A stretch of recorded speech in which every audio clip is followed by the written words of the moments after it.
नमस्कार, मैं हूं ब्रजेश चौक से और आप देख रहे हैं मुद्दा तो है। और आज मुद्दा है शराब पर सियासी नशे का।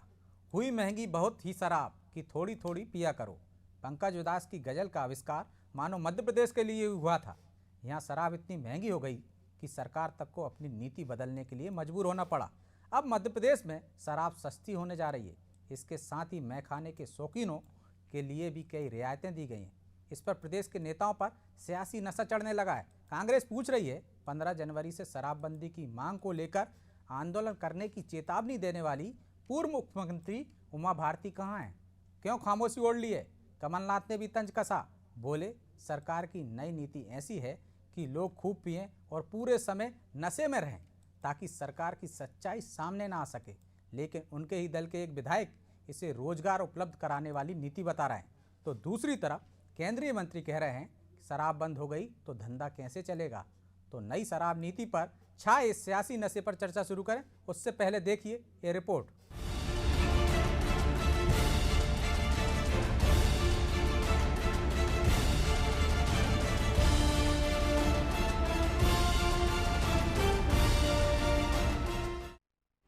मध्य प्रदेश में शराबबंदी की मांग के बीच शिवराज सरकार की नई शराब नीति को लेकर सियासत गर्मा गई है। दरअसल मंगलवार को हुई कैबिनेट की बैठक में वर्ष 2022-23 के लिए आबकारी नीति को मंजूरी दे दी गई। यह 1 अप्रैल 2022 से लागू होगी।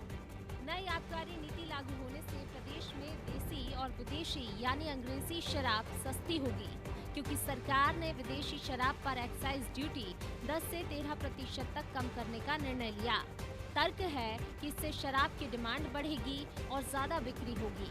इसके साथ ही नई आबकारी नीति में ये भी प्रावधान किया गया है कि देशी और अंग्रेजी शराब की बिक्री एक ही दुकान से की जाएगी। एयरपोर्ट पर अंग्रेजी शराब की दुकानें होंगी, साथ ही मॉल्स में काउंटर पर शराब भी मिल सकेगी। इसके साथ ही सरकार ने होम बार लाइसेंस देने का निर्णय भी लिया है।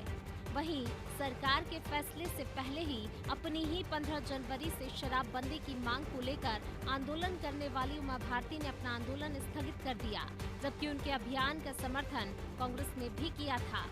वहीं राज्य सरकार के इस फैसले और उमा भारती का अभियान निरस्त होने के बाद प्रदेश का सियासी पारा गर्मा गया है। कांग्रेस नेता बीजेपी सरकार और उमा भारती पर हमलावर हैं, साथ ही पूर्ण शराबबंदी की मांग कर रहे हैं। सरकार की कैबिनेट को जिसको चिंता मध्य प्रदेश की आम जनता की करना चाहिए, वो शराब माफियाओं की चिंता कर रही है। मुझे लगता है दुर्भाग्य है कि शराब की कमी करने के लिए प्रदेश में बैठे कि शराब को बढ़ाने के लिए बैठे। एक तरफ उमा भारती जी नाटक और नौटंकी करती है कि मैं शराब के खिलाफ अभियान छेड़ूंगी, और उन्हीं की पार्टी की सत्ताधारी दल की सरकार जो खरीदे हुए जनादेश से बनी है, वो माफिया तंत्र को संरक्षण देके शराब बढ़ाने के ऊपर के लिए तरह तरह के परपंच निकालने का काम करती है। स्पष्ट है इसका पूरी तरीके से विरोध है। मध्य प्रदेश के अंदर शराब बंदी होना चाहिए।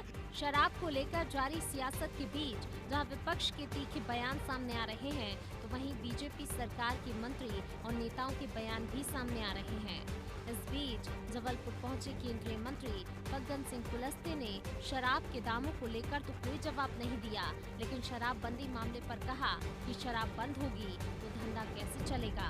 तो वहीं राज्य सरकार के मंत्री ने कांग्रेस के आरोपों पर पलटवार किया। साथ ही इससे प्रदेश के गृह मंत्री ने कहा कि कांग्रेस ने महिलाओं के लिए अलग से शराब की व्यवस्था की थी, घर घर पहुंचाने और ऑनलाइन शराब की भी नीति बनाई थी। कांग्रेस शासित राज्यों में शराब को लेकर क्या हालात हैं, सब जानते हैं। बंद होना चाहिए तो फिर धंधा कैसे चलेगा, इसलिए उसके कुछ नियम ठीक बनना चाहिए, ठीक प्रकार की उसके, क्योंकि देखिए राजस्व का एक स्रोत है। हर राज्यों को ये राज्य करते हैं, राजस्व का स्रोत है, उसको कैसे उसका इम्प्लीमेंटेशन हो, इस प्रकार की योजना बनना चाहिए, तो वो सरकारें बनाती हैं। देखिए कांग्रेस के ऊपर आप पता नहीं क्यों उनके सवालों को जवाब देते हो। ये वही कांग्रेस है, ये वही कमलनाथ है जो कि महिलाओं के लिए अलग से शराब बेचने वाले थे, घर घर पहुंचाने का सिस्टम कमलनाथ जी करने वाले थे। इनकी बगल में छत्तीसगढ़ की प्रदेश की सरकार है, वहाँ शराब का क्या हाल है। अब पंजाब में उनकी कांग्रेस की सरकार है, वह कांग्रेस में शराब का क्या हालत कर दिया, उड़ता पंजाब बना दिया है।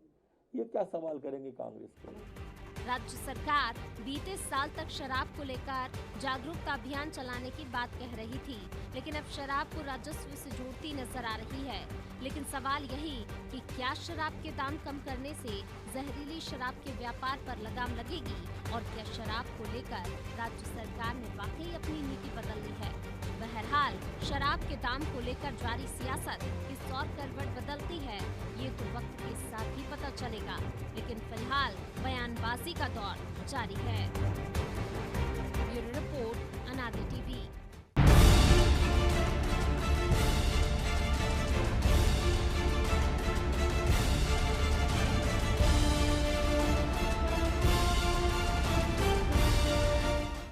शराब पर चढ़ा सियासी नशा, इस मुद्दे पर चर्चा के लिए हमारे साथ मौजूद हैं कांग्रेस नेता सिद्धार्थ सिंह राजावत, बीजेपी के प्रदेश उपाध्यक्ष शंकर लाल तिवारी और वरिष्ठ पत्रकार संजीव श्रीवास्तव।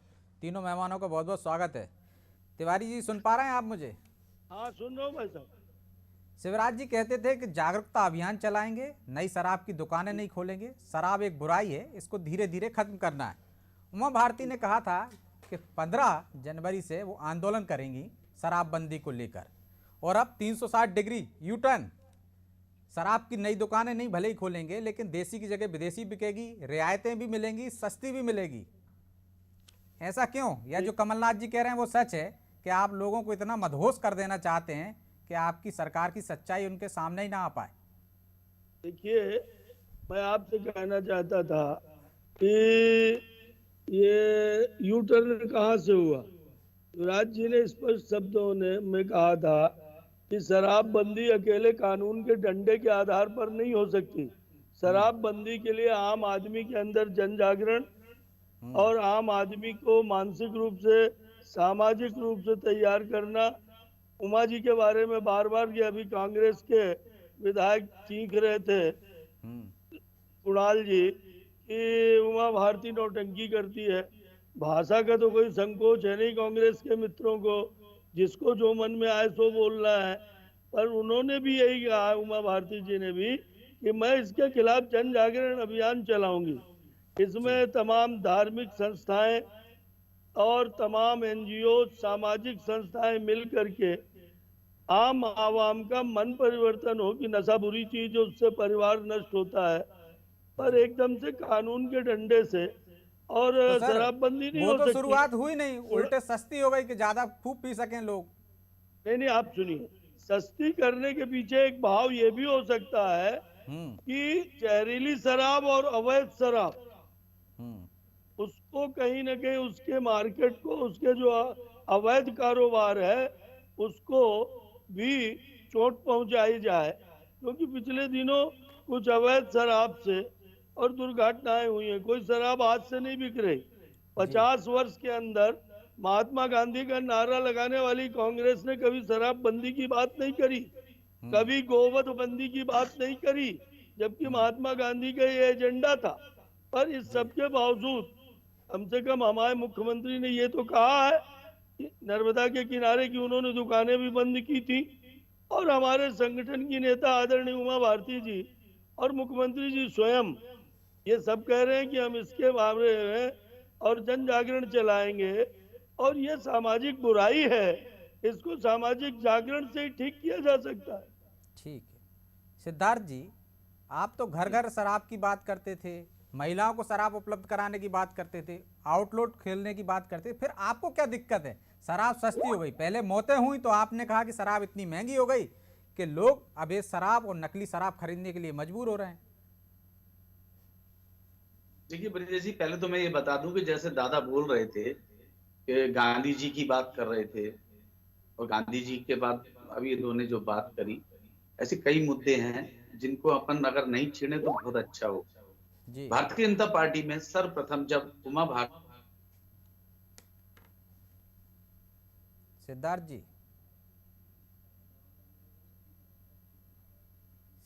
जी आप मुझे सुन पा रहे हैं?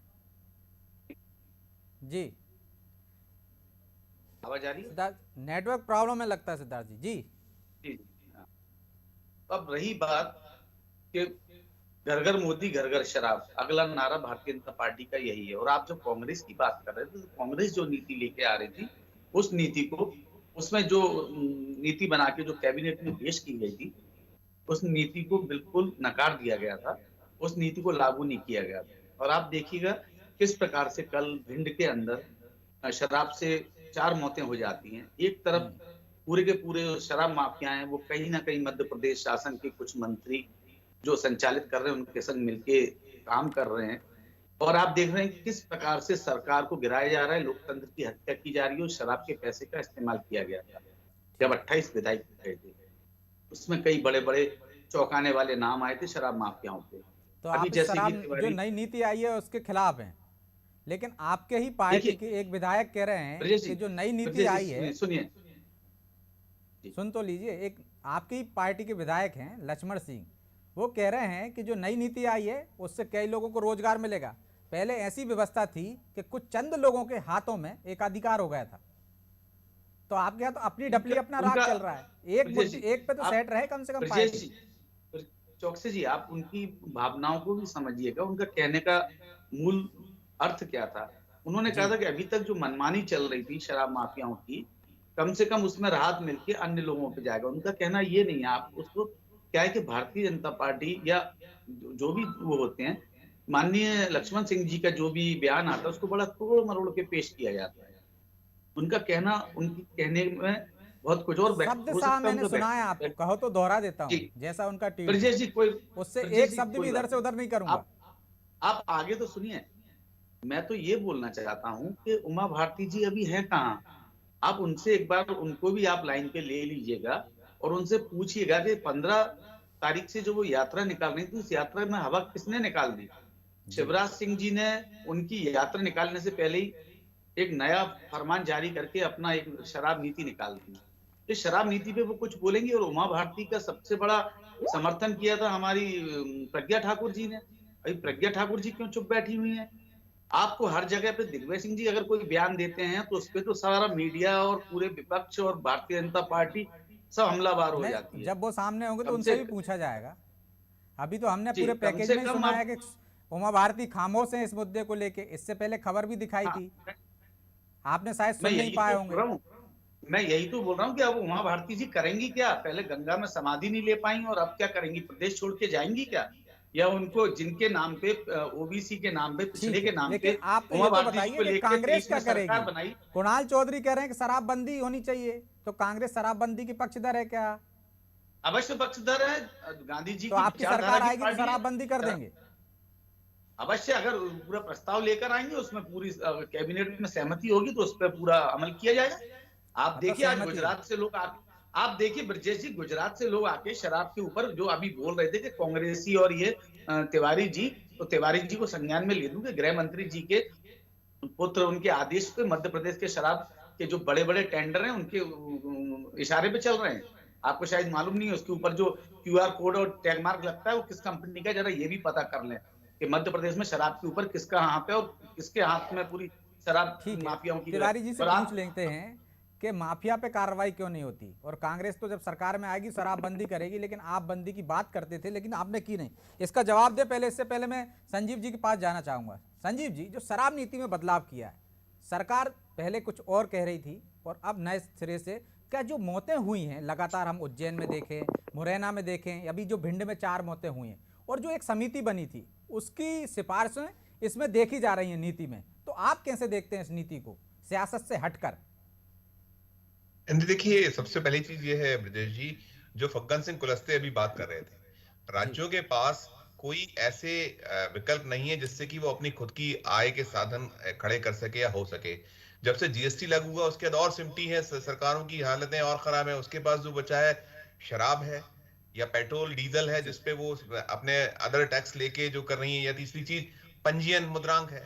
तो बहुत विकल्प नहीं है, बहुत हालतें खराब है। ऐसे में अब मजबूरी है कि जो घोषणाएं सरकार ने कर रखी है, सरकार ने कह रखा है कि हम नई शराब की दुकानें नहीं खोलेंगे, तो अब ये कह सकते हैं बैकडोर एंट्री या बैकडोर एक उससे साधन जुटाने का एक तरीका है कि परिस्थितियां बन गई हैं।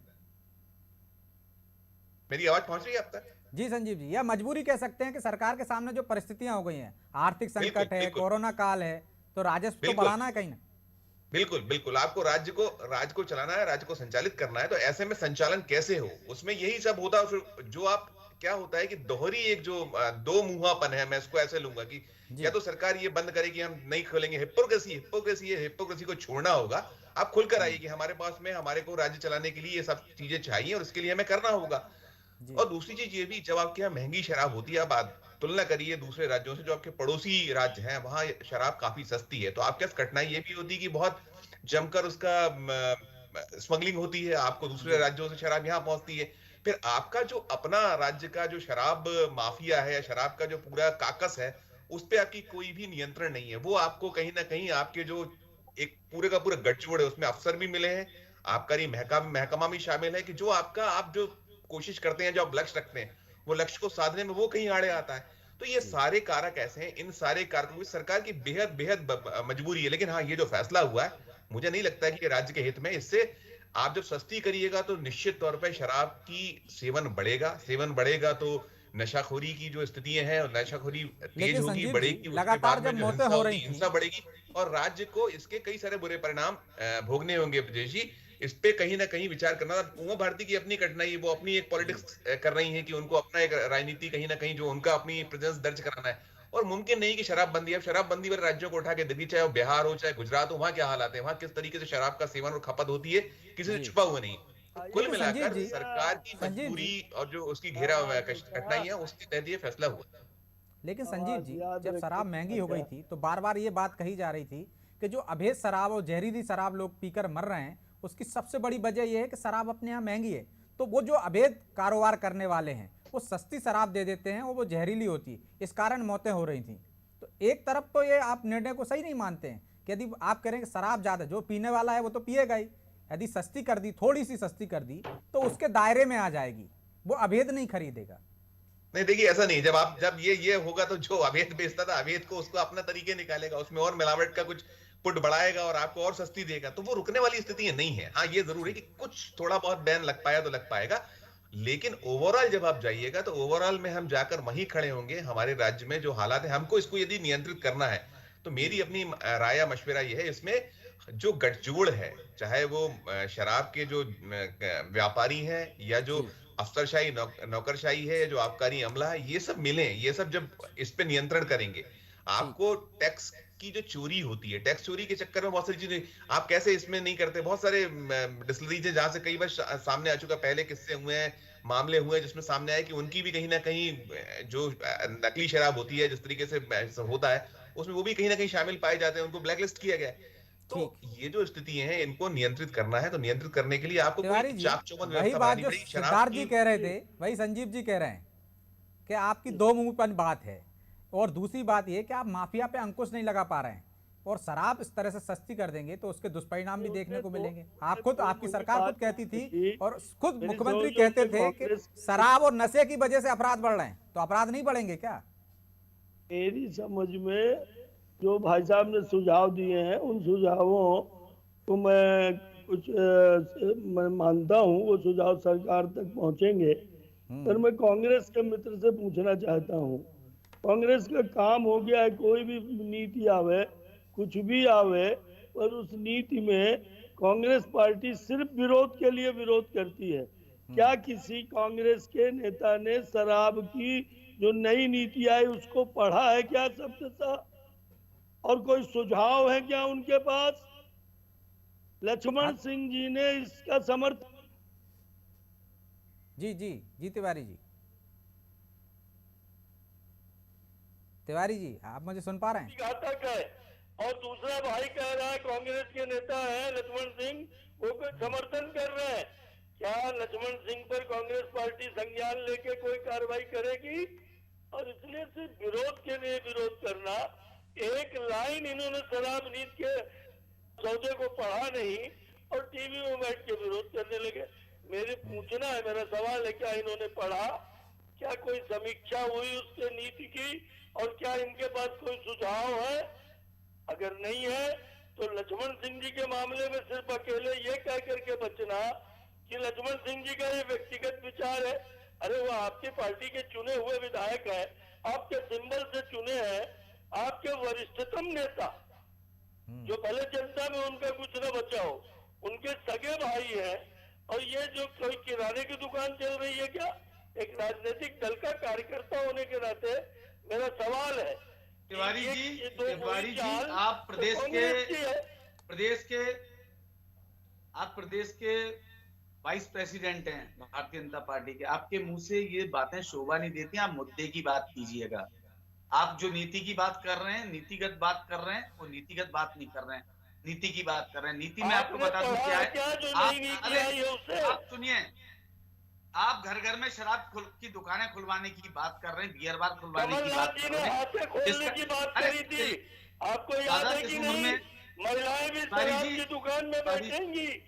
ये कमलनाथ जी की सरकार का फैसला था, आपको याद है कि नहीं? लक्ष्मण सिंह जी अभी समर्थन कर रहे हैं। इस पर आपका क्या कहना है? आप बहुत वरिष्ठ हैं, आप बहुत बुजुर्ग हैं, आप चिल्लाइए मत। सर्दी का दौर चल रहा है, कृपया सुनना सीखिएगा। हम आपके बिल्कुल जवाब दो। कड़वा सुनिए, आंखें बंद करके सूर्यास्त या सूर्योदय नहीं देखा जाता।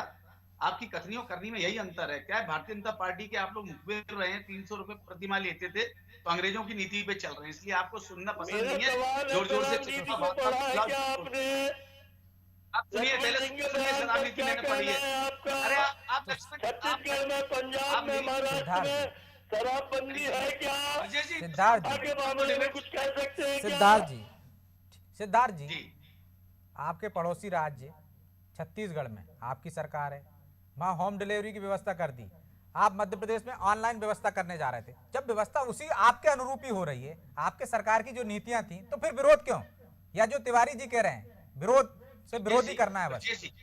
उपचुनाव में आपने देखा था, अलीराजपुर जोबट में हमारे मुख्यमंत्री गए थे और उन्होंने बोला था कि आदिवासी भाई बहन अपने घर घर में शराब बना के बेचेंगे। आप प्रदेश को बनाना क्या चाहते हैं? आप बताइए। पहले मेरी बात सुनिए, क्या कांग्रेस की ये नीति थी? आप आदिवासी क्षेत्रों को बिल्कुल शराब में डुबाना चाहते हैं, जबकि आज के दौर में, 21वीं 22वीं सदी के दौर में दुनिया कहां से कहां पहुंच गई है। 5G से 7G की बात हो रही है, हम लोग अभी तक शराब की नीति और शराब पे अटके हुए हैं।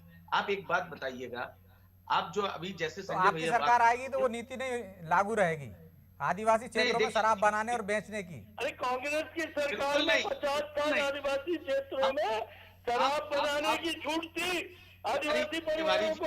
रिकॉर्ड उठा के देख लीजिए। इनको बोलने तो दीजिए, बोलिए इनको, दादा को, तिवारी जी वो कह रहे हैं कि आपकी जो सरकार थी तो आदिवासी क्षेत्रों में बाकायदा छूट थी शराब बनाने की, और आप आपको शराबबंदी की बात कर रहे हैं। बिल्कुल नहीं, बिल्कुल गलत बोल रहे हैं, इसको बिल्कुल नहीं, मैं आदिवासी जिलों में आदिवासी परिवारों को प्रकाश चंद सेठी के जमाने में, और आदरणीय मुख्यमंत्री जी के जमाने में जो कांग्रेस के थे, 10 लीटर तक शराब बनाना मैंने स्वीकृत थी शासन की ओर से। अगर नहीं होगी तो मैं उसके लिए जो कहेंगे तो दंड लूंगा। जी 17-18 सालों से भारतीय जनता पार्टी की सरकार है। आप देखिए किस प्रकार से शराब माफियाओं ने अपने हिसाब से अपनी नीतियां बनाई। आप शुरू से उठा के देख लीजिएगा, और उसके अंदर कौन कौन की भागीदारी रही है। अगर आप उसको निष्पक्षता से, पत्रकारिता की निष्पक्षता से देखेंगे तो वो भी आपके सामने आएगा। आप देखेंगे तो आपके सरकार में भी एकल व्यवस्था रही है, एक एक ठेकेदारों को ठेके दिए गए हैं, फिर उसको बहु ठेकेदारों में व्यवस्था कर दी। वैसी नीति में कोई ज्यादा बदलाव नहीं हुआ, वैसी सरकार ने इसने भी। ब्रजेश जी, हमको जब मिला था, बीमारू राज मिला था, 2 लाख करोड़ का हम पे कर्जा था, ये भी आप जानते हो। जो शराब में जो एग्रीमेंट हो चुके थे, वो एग्रीमेंट इन लोगों ने आनंद फानन में जब सरकार गई है तो बैक डेट में इन्होंने 3-3, 4-4 साल के लिए रिन्यूअल किए थे। तो आप भी मानते हैं ना कि सरकार की मजबूरी है, राजस्व के लिए उसको शराब में ऐसी रियायतें देना पड़ेंगी? ब्रजेश जी, जो आप बताइए, एग्रीमेंट करा हुआ हमको मिलेगा, उसमें हम नया संशोधन क्या कर देंगे? आप बताइए। आप बताइए, ऐसी कोई कानूनी व्यवस्था या संविधान में व्यवस्था है कि उसको हम तुरंत निरस्त कर सकते हैं? तो अच्छा सुझाव बताइए ना कि क्या करना चाहिए। तो सुझाव तो दादा जो सुझाव दे रहा हूँ, अरे सुझाव तो सुने, चिल्लाते ज्यादा है, सुनते कम है। देखिए, आपने 1 करोड़। लेकिन तिवारी जी, समय नहीं है, 30 सेकंड में जवाब दीजिए कि शराब पे आपने रियायतें दी हैं। कमलनाथ जी ने कहा है कि महंगाई, बाकी चीजों पे, पेट्रोल डीजल और उन पर भी, महंगी वस्तुओं पे भी रियायत देंगे क्या आम जनता के लिए, कि सिर्फ शराबियों के लिए देंगे? निश्चित रूप से हमने इस बात की चिंता करी है कि आम आवाम को महंगाई से राहत मिले, गरीबों को हम राशन और अन्य चीजें कहीं न कहीं घटी हुई दरों पर उपलब्ध करा रहे हैं, बिजली उपलब्ध करा रहे हैं और बिजली शराब बिजली जो वकालत नहीं कर रहा और इसके पीछे भाव को लेकर ये अवैध शराब और जो अवैध धंधे शराब को लेकर के चलिए देखिए एक एक करके बोलेंगे तो समझ में आएगा, वैसे भी समय नहीं है इसलिए मैं माफी चाहता हूँ, इस चर्चा को यहीं विराम देना पड़ेगा। आप तीनों मेहमानों का बहुत बहुत शुक्रिया। तो शराब है, शराब पर सियासत पहले भी होती रही है और शराब पर सियासत जारी रहेगी। जिन प्रदेशों में शराबबंदी हो गई है वहाँ के हालात भी देखने चाहिए, लेकिन मध्य प्रदेश में यदि शराब को लेकर सरकार ने नीति में परिवर्तन किया है तो निश्चित तौर पर कुछ सोचकर ही किया होगा, क्योंकि पिछले दिनों जो घटनाएं सामने आई हैं, उसके बाद जो मौतें हुई हैं, उसके बाद जो कमेटी बनी थी उसने सुझाव दिए थे, उस नई शराब नीति में उन सुझावों को शामिल किया गया है। लेकिन मुद्दा है, सियासी मुद्दा है और सियासत में हर चीज़ मुद्दा हो जाता है। जो सरकार के निर्णय होते हैं तो उसको उस नज़रिए से देखिए। आगे इसमें भी यदि सरकार को लगेगा कोई गड़बड़ी हुई है तो पहले भी बदलाव हुए, आगे भी बदलाव होंगे, लेकिन मुद्दा तो है और मुद्दा तो है। मैं आज इतना ही, मुझे दीजिए इजाज़त और आप देखते रहिए अनाजी टीवी। नमस्कार।